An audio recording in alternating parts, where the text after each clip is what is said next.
La Bible en un an, la 44e journée, le livre de l'Exode, chapitre 35, verset 4, au chapitre 36, verset 38, le livre des psaumes, chapitre 34, verset 1 à 11, le livre des proverbes, chapitre 6, verset 6 à 11, l'évangile de Matthieu, chapitre 7, verset 15 à 29.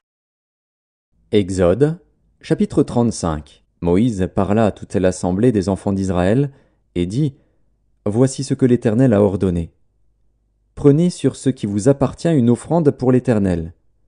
Tout homme dont le cœur est bien disposé apportera en offrande à l'Éternel de l'or, de l'argent et de l'airain, des étoffes teintes en bleu, en pourpre, en cramoisi, du fin lin et du poil de chèvre, des peaux de bélier teintes en rouge et des peaux de dauphin, du bois d'acacia, de l'huile pour le chandelier, des aromates pour l'huile d'onction et pour le parfum odoriférant, des pierres d'onyx et d'autres pierres pour la garniture de l'éphod et du pectoral. Que tous ceux d'entre vous qui ont de l'habileté viennent et exécutent tout ce que l'Éternel a ordonné. Le tabernacle, sa tente et sa couverture, ses agrafes, ses planches, ses barres, ses colonnes et ses bases, l'arche et ses barres, le propitiatoire, et le voile pour couvrir l'arche, la table et ses barres, et tous ses ustensiles, et les pains de proposition, le chandelier et ses ustensiles, ses lampes, et l'huile pour le chandelier, l'autel des parfums et ses barres, l'huile d'onction et le parfum odoriférant, et le rideau de la porte pour l'entrée du tabernacle, l'autel des holocaustes, sa grille d'airain, ses barres, et tous ses ustensiles, la cuve avec sa base, les toiles du parvis, ses colonnes, ses bases, et le rideau de la porte du parvis, les pieux du tabernacle, les pieux du parvis, et leurs cordages, les vêtements d'office pour le service dans le sanctuaire, les vêtements sacrés pour le sacrificateur Aaron, et les vêtements de ses fils pour les fonctions du sacerdoce. Toute l'assemblée des enfants d'Israël sortit de la présence de Moïse. Tous ceux qui furent entraînés par le cœur et animés de bonne volonté vinrent et apportèrent une offrande à l'Éternel pour l'œuvre de la tente d'assignation, pour tout son service, et pour les vêtements sacrés. Les hommes vinrent aussi bien que les femmes. Tous ceux dont le cœur était bien disposé apportèrent des boucles, des anneaux, des bagues, des bracelets, toutes sortes d'objets d'or. Chacun présenta l'offrande d'or qu'il avait consacrée à l'Éternel. Tous ceux qui avaient des étoffes teintes en bleu, en pourpre, en cramoisi, du fin lin et du poil de chèvre, des peaux de bélier teintes en rouge et des peaux de dauphin, les apportèrent. Tous ceux qui présentèrent par élévation une offrande d'argent et d'airain apportèrent l'offrande à l'Éternel. Tous ceux qui avaient du bois d'acacia pour les ouvrages destinés au service l'apportèrent. Toutes les femmes qui avaient de l'habileté filèrent de leurs mains, et elles apportèrent leur ouvrage, des fils teints en bleu, en pourpre, en cramoisi et du fin lin. Toutes les femmes dont le cœur était bien disposé et qui avaient de l'habileté filèrent du poil de chèvre. Les principaux du peuple apportèrent des pierres d'onyx et d'autres pierres pour la garniture de l'éphod et du pectoral, des aromates et de l'huile pour le chandelier, pour l'huile d'onction et pour le parfum odoriférant. Tous les enfants d'Israël, hommes et femmes, dont le cœur était disposé à contribuer pour l'œuvre que l'Éternel avait ordonnée par Moïse, apportèrent des offrandes volontaires à l'Éternel. Moïse dit aux enfants d'Israël : Sachez que l'Éternel a choisi Betsalil, fils d'Uri, fils de Hur, de la tribu de Juda. Il l'a rempli de l'Esprit de Dieu, de sagesse, d'intelligence et de savoir pour toutes sortes d'ouvrages. Il l'a rendu capable de faire des inventions, de travailler l'or, l'argent et l'airain, de graver les pierres à enchâsser, de travailler le bois et d'exécuter toutes sortes d'ouvrages d'art. Il lui a accordé aussi le don d'enseigner, de même qu'à Oholiab, fils d'Ahisamach, de la tribu de Dan. Il les a remplis d'intelligence pour exécuter tous les ouvrages de sculpture et d'art, pour broder et tisser les étoffes teintes en bleu, en pourpre, en cramoisi et le fin lin, pour faire toute espèce de travaux et d'inventions. Exode, chapitre 36. Betsalil, Oholiab et tous les hommes habiles en qui l'Éternel avait mis de la sagesse et de l'intelligence pour savoir et pour faire, exécutèrent les ouvrages destinés au service du sanctuaire, selon tout ce que l'Éternel avait ordonné. Moïse appela Betsalil, Oholiab, et tous les hommes habiles dans l'esprit desquels l'Éternel avait mis de l'intelligence, tous ceux dont le cœur était disposé à s'appliquer à l'œuvre pour l'exécuter. Ils prirent devant Moïse toutes les offrandes qu'avaient apportées les enfants d'Israël pour faire les ouvrages destinés au service du sanctuaire. Chaque matin, on apportait encore à Moïse des offrandes volontaires.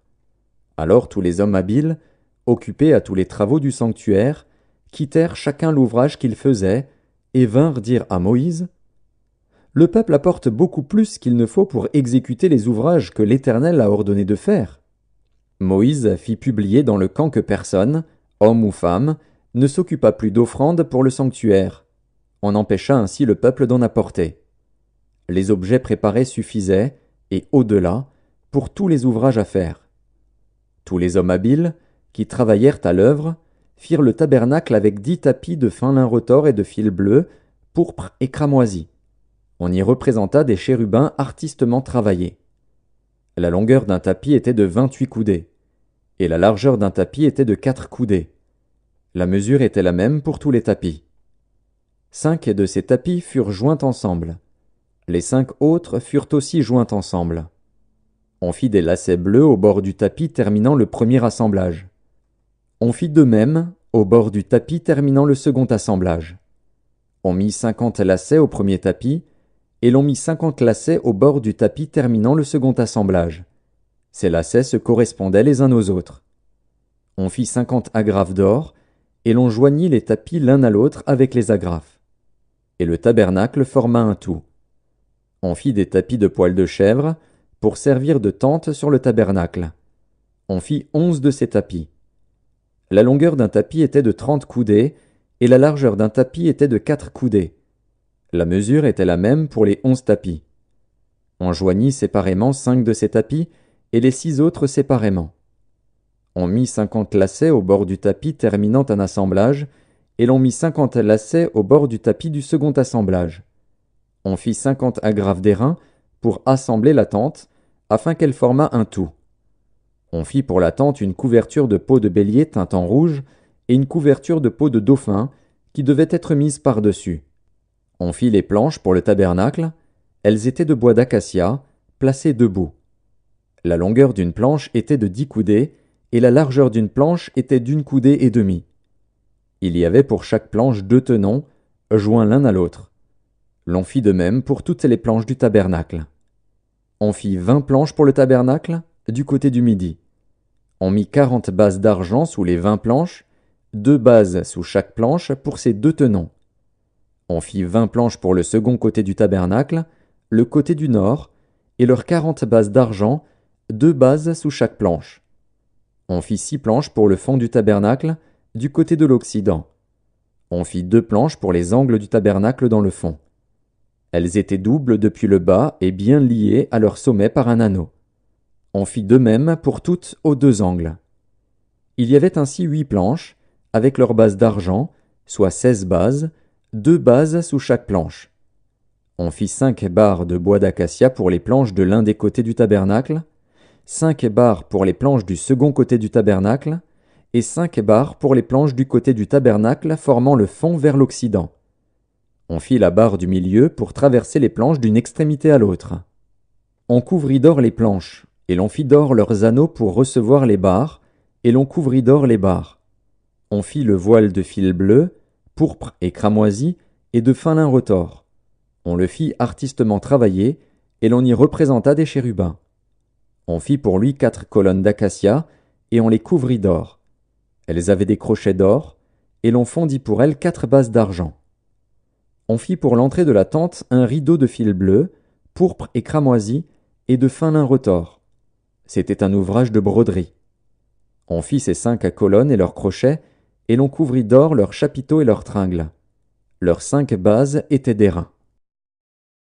Psaume 34 de David, lorsqu'il contrefit l'insensé en présence d'Abimélec, et qui s'en alla chassé par lui. Je bénirai l'Éternel en tout temps, sa louange sera toujours dans ma bouche. Que mon âme se glorifie en l'Éternel, que les malheureux écoutent et se réjouissent. Exaltez avec moi l'Éternel, célébrons tous son nom. J'ai cherché l'Éternel et il m'a répondu, il m'a délivré de toutes mes frayeurs. Quand on tourne vers lui les regards, on est rayonnant de joie, et le visage ne se couvre pas de honte. Quand un malheureux crie, l'Éternel entend, et il le sauve de toutes ses détresses. L'ange de l'Éternel campe autour de ceux qui le craignent, et il les arrache au danger. Sentez et voyez combien l'Éternel est bon, heureux l'homme qui cherche en lui son refuge. Craignez l'Éternel, vous, ses saints, car rien ne manque à ceux qui le craignent. Les lionceaux éprouvent la disette et la faim, mais ceux qui cherchent l'Éternel ne sont privés d'aucun bien. Livre des Proverbes, chapitre 6. Va vers la fourmi, paresseux, considère ses voies et devient sage. Elle n'a ni chef, ni inspecteur, ni maître. Elle prépare en été sa nourriture, elle amasse pendant la moisson de quoi manger. Paresseux, jusque à quand seras-tu couché? Quand te lèveras-tu de ton sommeil? Un peu de sommeil, un peu d'assoupissement, un peu croiser les mains pour dormir, et la pauvreté te surprendra comme un rôdeur, et la disette comme un homme en armes. Matthieu, chapitre 7. Gardez-vous des faux prophètes, ils viennent à vous en vêtements de brebis, mais au-dedans, ce sont des loups ravisseurs. Vous les reconnaîtrez à leurs fruits. Cueille-t-on des raisins sur des épines, ou des figues sur des chardons? Tout bon arbre porte de bons fruits, mais le mauvais arbre porte de mauvais fruits. Un bon arbre ne peut porter de mauvais fruits, ni un mauvais arbre porter de bons fruits. Tout arbre qui ne porte pas de bons fruits est coupé et jeté au feu. C'est donc à leurs fruits que vous les reconnaîtrez. Ceux qui me disent « Seigneur, Seigneur » n'entreront pas tous dans le royaume des cieux, mais celui-là seul qui fait la volonté de mon Père qui est dans les cieux. Plusieurs me diront en ce jour-là « Seigneur, Seigneur, n'avons-nous pas prophétisé par ton nom? N'avons-nous pas chassé des démons par ton nom? Et n'avons-nous pas fait beaucoup de miracles par ton nom ?» Alors, je leur dirai ouvertement, je ne vous ai jamais connus.